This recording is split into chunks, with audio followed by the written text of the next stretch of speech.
Assalamualaikum warahmatullahi wabarakatuh. Salam sejahtera untuk kita semua. Om Swastiastu, Namo Buddhaya, salam kebajikan. Selamat malam. Di Papua udah malam ya. Kenalin, nama aku Friska.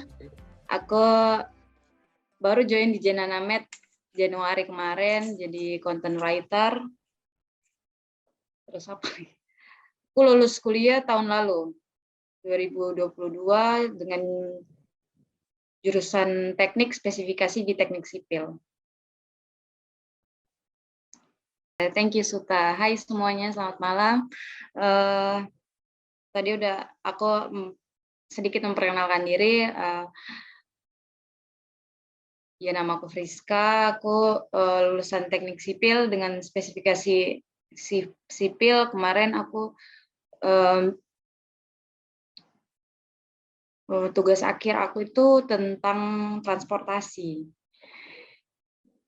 Sesuai dengan judul webinar kita hari ini, gimana sih caranya biar nggak salah pilih jurusan.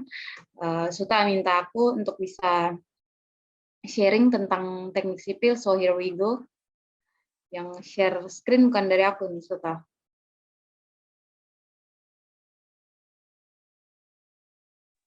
Ya Kak, untuk Abi bisa tolong share screen. Oke, terima kasih Bapak Abi.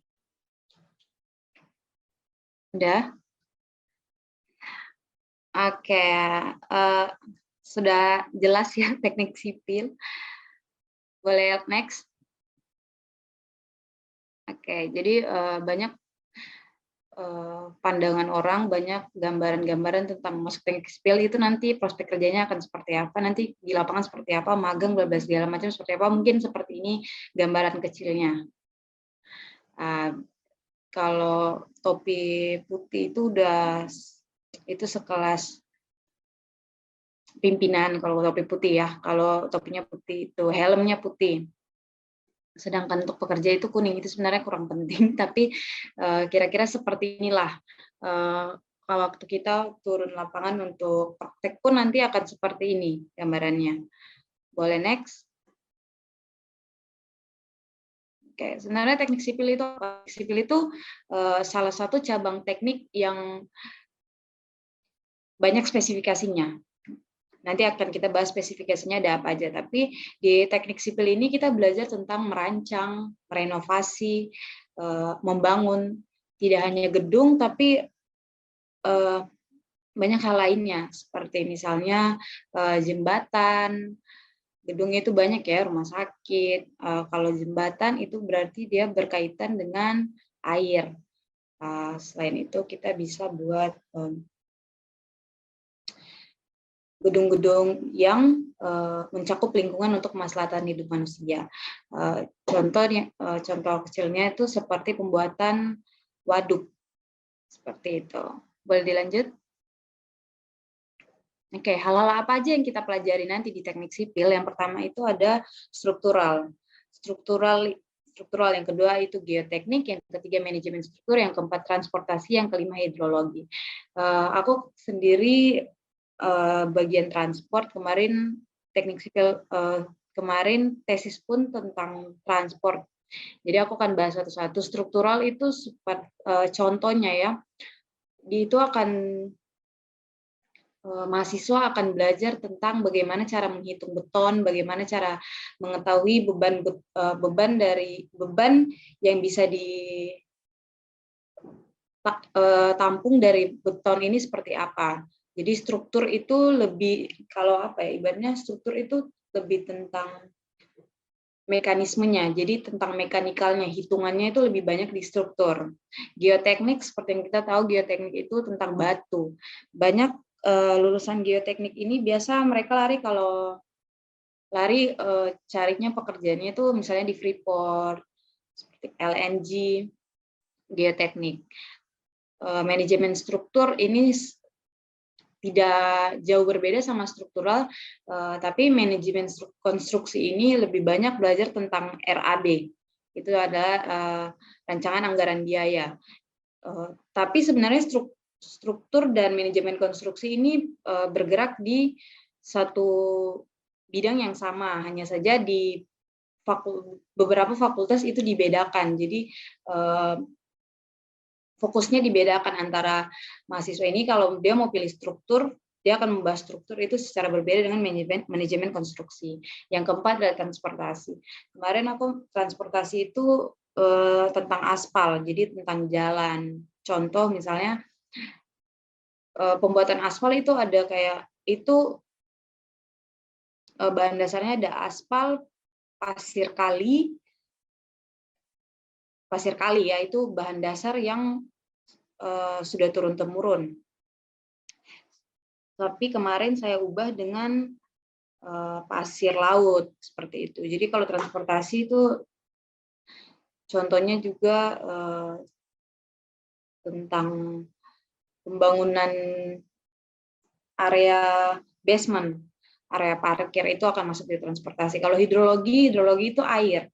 Jadi mungkin teman-teman bakal diajak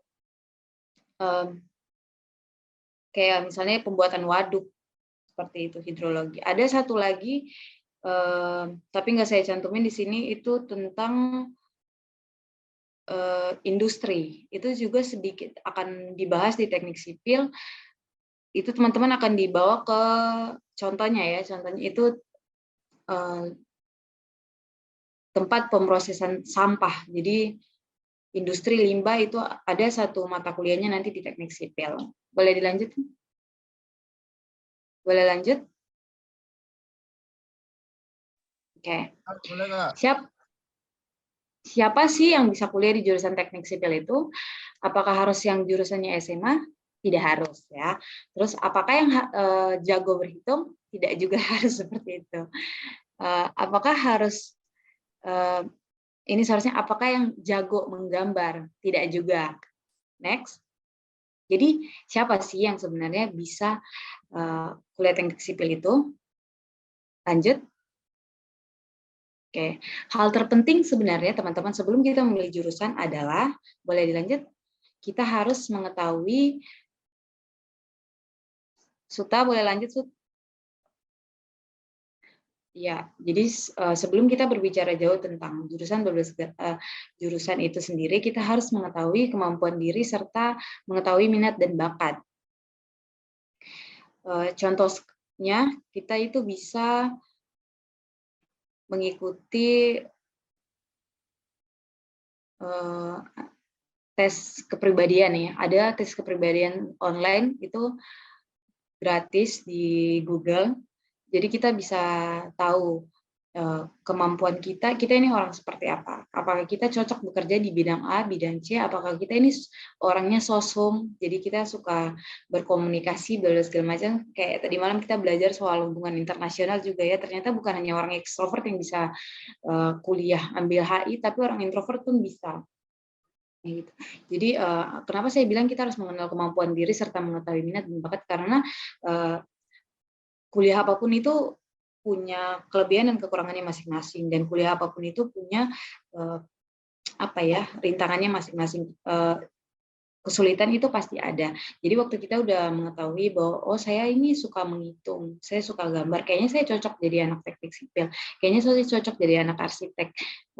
Hal kecil ini akan membantu kita nanti ketika kita menghadapi hal-hal yang sulit. Seperti banyak kan orang merasa kalau apakah saya salah jurusan, apakah saya mampu melewati ini, segala macam. Oke, boleh dilanjut. Oke, jadi siapa sih yang bisa kuliah di jurusan teknik sipil? Jadi siapa aja itu bisa kuliah di jurusan teknik sipil, tidak terkecuali.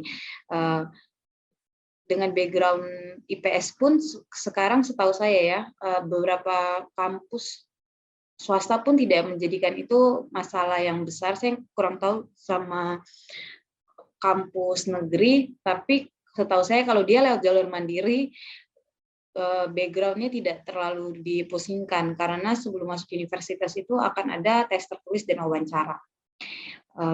Apa aja yang bisa kita aku dapetin, dan apa yang akan kalian dapat waktu nanti ambil kuliah teknik sipil? Yang pertama pengalaman. Yang kedua, sertifikat selama melaksanakan praktek di lapangan. Dan yang ketiga, relasi selama kuliah dan PKL. Pengalaman itu banyak sekali, apalagi kita anak teknik yang turun langsung ke lapangan. Kalau saya sendiri ada beberapa pengalaman menyenangkan, tapi yang paling saya ingat itu waktu ke tempat pengolahan sampah. Karena itu tidak terbesit di pikiran saya bahwa saya anak teknik sipil akan ke tempat itu, tapi ternyata itu adalah salah satu dari mata kuliah yang harus diambil. Jadi ya mau tidak mau harus ke sana. Yang kedua sertifikat, ya jadi teman-teman itu akan diberikan sertifikat jika telah melaksanakan praktek turun lapangan berbelas segala macam. Yang kedua, terakhir relasi selama kuliah dan PKL. Kenapa saya bilang relasi? Karena teknik sipil sendiri itu kita akan bertemu sama asdos, asisten dosen, itu yang kakak tingkat ya, kakak tingkat. Jadi kita bisa punya relasi, kita bisa belajar banyak dari mereka. Di PKL pun waktu kita kerja di kantor A, contohnya kantor A, kita bisa punya relasi yang banyak ya, ibaratnya kita itu anak baru belajar yang datang gitu, tapi dengan surat pengantar dari kampus akhirnya kita bisa nginjekin kaki di kantor itu kayak gitu. Jadi ini 3 hal yang paten yang akan kalian dapat setelah join di teknik sipil. Boleh lanjut? Oke. Ini foto tahun lalu aku wisuda teknik sipil dengan jurusan teknik sipil ya, dengan spesifikasi transportasi. Jadi ini kenapa aku tulis sharing session, sebenarnya agak lucu nih, karena aku sendiri ini orangnya bukan orang sains, aku harusnya kuliah soshum. Aku harusnya ambil ilmu komunikasi. Aku nggak terlalu suka menggambar, aku nggak terlalu suka menghitung, tapi kenapa akhirnya bisa kuliah di ambil teknik sipil, karena teknik sipil salah satu jurusan yang murah di Jayapura waktu itu. Nah lucunya lagi, aku nih kuliah teknik sipil selama 4 tahun, tapi aku sambil kerja, tapi pekerjaanku ini terbalik dengan kuliahku. Jadi aku kerja di bidang non perbankan. Makanya aku bilang tadi, sebelum kita memilih, aku pengen kuliah jurusan A, B, C, D, kita harus tahu dulu kemampuan diri kita. Kayak gitu. Tapi apakah aku menyesal? Apakah aku nyesel karena nggak ambil ilmu komunikasi, akhirnya teknik sipil? Sebenarnya tidak ya. Saya bersyukur karena bisa jadi bisa menggendong ST ini di belakang nama saya. Saya bersyukur karena bisa belajar selama 4 tahun di teknik sipil. Kayak gitu. Jadi seperti yang kita tahu dan tidak bisa dipungkiri bahwa hari ini kuliah apapun itu tidak menjamin pekerjaan apa kita. Tapi kan dengan adanya wadah ini, Jenanamed pengen kita punya fokus lebih ke diri masing-masing. Kita punya fokus diri bahwa aku pengen jadi A ya, aku mesti kuliah ini, aku mesti kuliah itu, seperti itu. Oke, next. Oke, aku rasa itu aja materi dari aku. Yang mau bertanya silakan.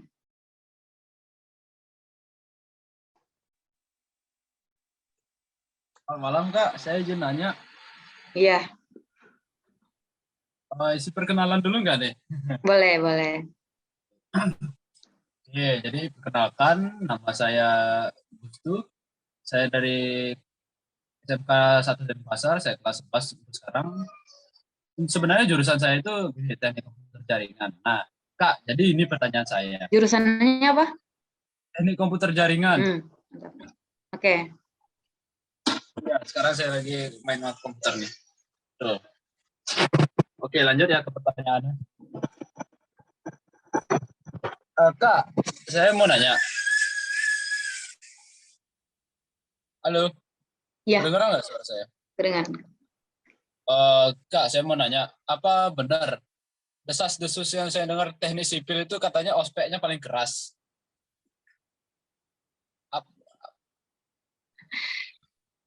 Udah, itu aja. Ya, apa emang benar kalau jurusan teknik itu katanya ada ospek lah, ada ya segala macamnya gitulah. Makasih Kak, saya nanya itu aja. Oke. Thank you Gustu. Kalau teknik itu identik dengan ini kebersamaannya. Teknik itu identik dengan kebersamaannya, kekompakannya. Tapi kalau ngomong soal apa di ospek itu jahat segala macam, sebenarnya kembali lagi tergantung kampusnya. Kampusnya seperti apa? Apa kampusnya yang kamu pilih nanti itu emang kampus teknik banget. Contohnya ITB ya. Kalau kamu pernah nonton arak-arakan wisuda teknik ITB, seperti itu kira-kira. Kalau ospek kurang lebih sebenarnya sama aja. Kalau ospek kurang lebih sebenarnya sama aja.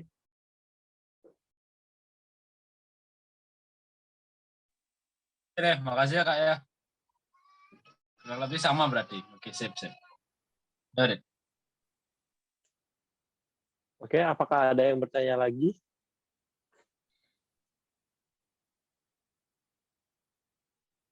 Kalau nggak ada, saya yang tanya nih. Oh, itu ada pertanyaan di kolom chat. Oh ya.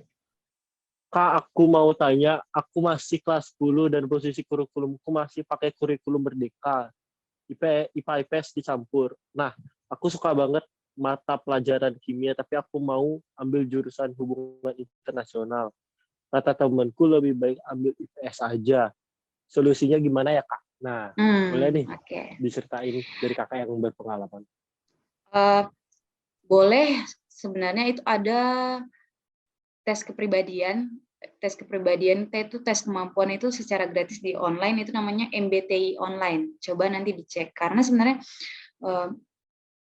kalau kamu bilangnya suka kimia tapi pengen HI kayak gitu, jadi kan itu dua hal yang tidak barengan ya, karena yang satunya saintek, yang satunya sosum. Terus juga baru masih kelas 10, jadi sebaiknya cari tahu dulu soal kemampuan diri. Contohnya, aku suka kimia itu karena apa? Cari lagi prospek kerjanya seperti apa. Aku suka HI ini karena apa? Apa aku orang yang memang suka berkomunikasi seperti itu. Tapi aku saranin banget kamu cari di Google itu MBTI online. Itu untuk sekitar ada 70-an pertanyaan, itu akan membantu kita untuk mengetahui minat bakatnya kita. Gitu. Kita ini orang sosum apa orang saintek. Gitu. Masih kelas 10 jangan takut. Sama-sama.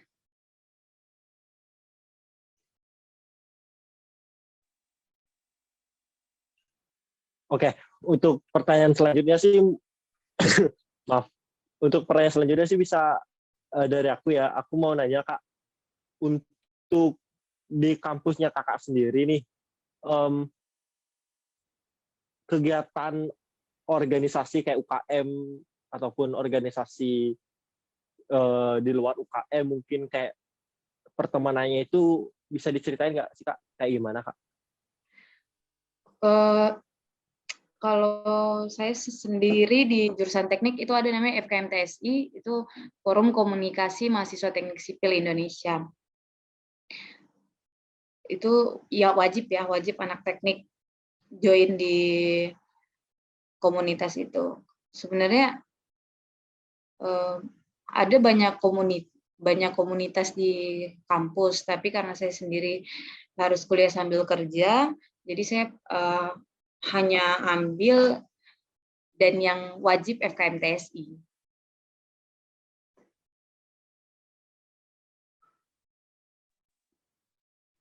Oke, makasih banyak Kak. Oh iya, Kakak kan bilang kalau Kakak itu, halo, dari Amelia nih. Dari Amelia, mungkin bisa aku bacain dulu bentar ya. Halo Kak, perkenalkan aku Amelia. Aku sekarang sedang ada di jurusan desain. Aku mau tanya Kak, untuk lebih baik lanjut ke kuliah, mending lanjutin jurusan SMK aku apa sesuai keinginanku, tapi dari nol. BTW aku pengen kuliah jurusan ilmu komunikasi atau peternakan. Mungkin bisa dijawab, Kak? Ini desain SMA ya, SMK ya? Dia SMK, Kak. Oh, SMK. Bilangnya kuliah.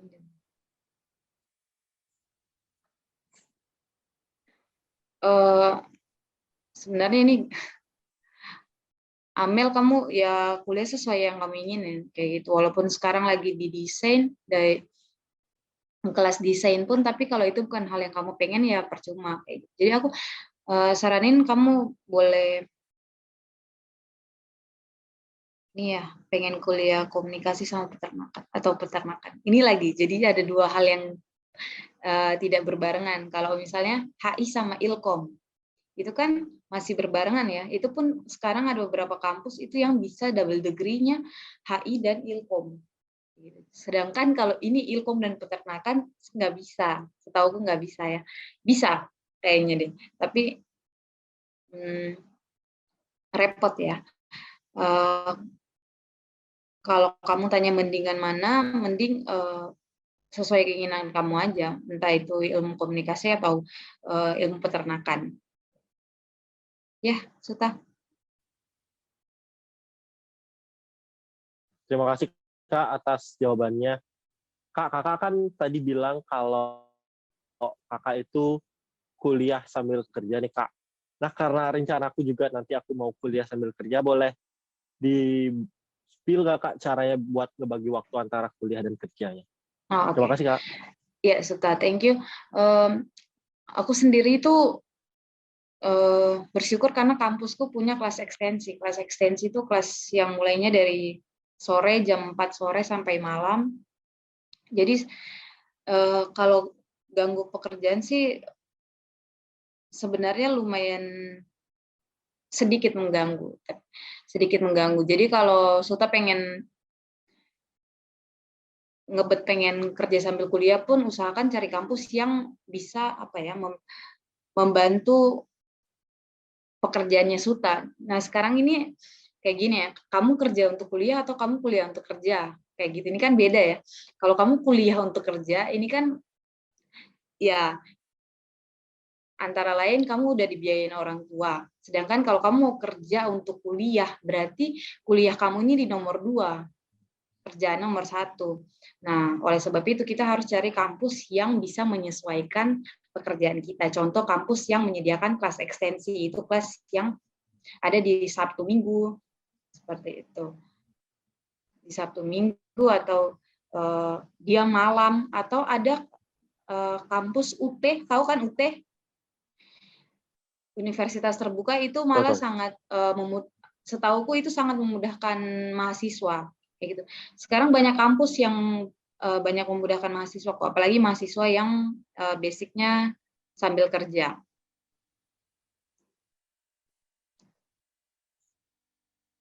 Oh, okay. Baik, Kak. Terima kasih atas jawabannya, Kak. Oke, Suta. Apa ada yang teman-teman ada yang nanya lagi, Kak, atau tidak?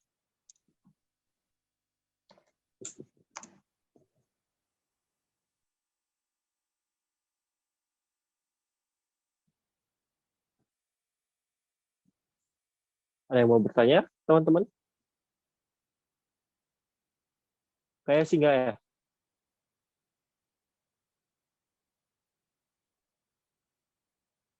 Kayaknya sih enggak ya. Oke, bener banget sih, Kak. Insight-nya Kakak itu bener-bener biar kayak host-host webinar, Kak, harus isi kata bener banget ya. Bener banget, Kak. Terima kasih udah memberikan insight-insight baru di minggu malam kali ini.